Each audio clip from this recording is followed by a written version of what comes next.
पहले कहा high court गलत, फिर कहा सुप्रीम कोर्ट गलत, फिर कहा इलेक्शन कमीशन गलत, ईडी गलत, सीबीआई गलत। अरे भाई राहुल गांधी परिवार के अलावा इस देश में कोई ठीक भी है? आपके अलावा इस देश में सभी गलत हैं और ठीक कौन है? जो हाइड्रोजन बम फेंकते हैं, सारा दिन झूठ बोलते हैं। पहले कहते हाइड्रोजन बम आएगा, ये क्या इसको हाइड्रोजन बम बोलते हैं? ये केवल और केवल एक हारे हुए, एक नकारे हुए नेता की भाषा है। तो कर्नाटक में सरकार कैसे बन गई? अगर ईवीएम ही हैक थी तो फिर वोट काटने का स्थिति कहाँ थी? तो ईवीएम वाली कहाँ गई? जो उनके प्रूफ ईवीएम के प्रूफ होते थे कहाँ गए? देखिए राहुल गांधी जी के पास बस ये नेगेटिविटी बची है, सारा दिन झूठ बोलते हैं। पहले कहते हाइड्रोजन बम आएगा, ये क्या इसको हाइड्रोजन बम बोलते हैं? फिर कहते हैं नहीं यार मेरा बम तो फुस हो गया। ये केवल और केवल एक हारे हुए, एक नकारे हुए नेता की भाषा है। जब वो देश के प्रधानमंत्री के प्रति अपशब्द बोलने, माता जी के प्रति इलेक्शन कमीशन को बुरा बोलना, और अब इलेक्शन कमीशन को ये कह दिया कि कॉन्स्टिट्यूशनली अथॉरिटी जो है उसको चैलेंज कर रहे हैं।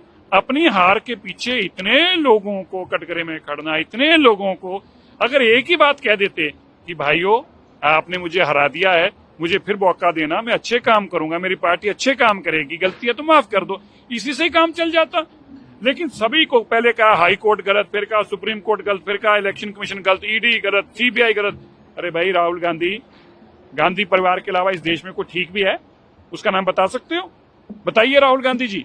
आपने इलेक्शन कमीशन को कटघरे में खड़ा करा, आपने कोर्टों को कटघरे में खड़ा करा, आपने राष्ट्रपति जी को कटघरों में खड़ा करा, आपने उपराष्ट्रपति जी को कटघरों में खड़ा करा। आपके अलावा इस देश में सभी गलत हैं और ठीक कौन है? जो हाइड्रोजन बम फेंकते हैं। क्या यार ये मानसिकता राजनेताओं की सोच है? ये किसी भी जिस आदमी के मन में भावना सेवा किया वो ऐसी भावनाओं से बातें नहीं करता। इससे बताता है कि अभी भी ओछी राजनीति नहीं यकीन। अब तक कांग्रेस को किया गया तो कर्नाटक में सरकार कैसे बन गई?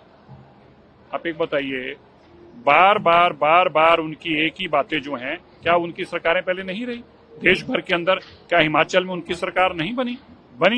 अब पंजाब में आम आदमी पार्टी की सरकार बन गई, दिल्ली में भाजपा की सरकार बन गई, राजस्थान में भाजपा की सरकार बन गई। कर्नाटका के अंदर जो वोटें अगर आपकी डिलीट कर दी, अगर इलेक्शन कमीशन ने आपके साथ जाती की और कांग्रेस के बूथों की वोटें हटा दी थी, तो फिर किसकी वोटों से आप चीफ मिनिस्टर बने हैं? किसकी वोटों से वहां पे सरकार बनी? इसका मतलब वहां की सरकार अनकॉन्स्टिट्यूशनल है, इसका मतलब सरकार गलत बनी हुई है। ये सारा का सारा केवल अरविंद केजरीवाल जी हो, राहुल गांधी जी हो, ये विरोधी जो मिलकर जब हार जाते हैं तो अपनी हार को मानने की बजाय कभी इलेक्शन कमीशन के सिर पर फोड़ते हैं और कभी ईवीएम के सिर पर। अभी एक बात नहीं, प्रूफ तो है उनके पास, ईवीएम का भी प्रूफ था।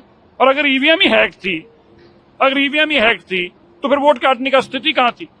तो ईवीएम वाली कहाँ गई? जो उनके प्रूफ ईवीएम के प्रूफ होते थे कहाँ गए?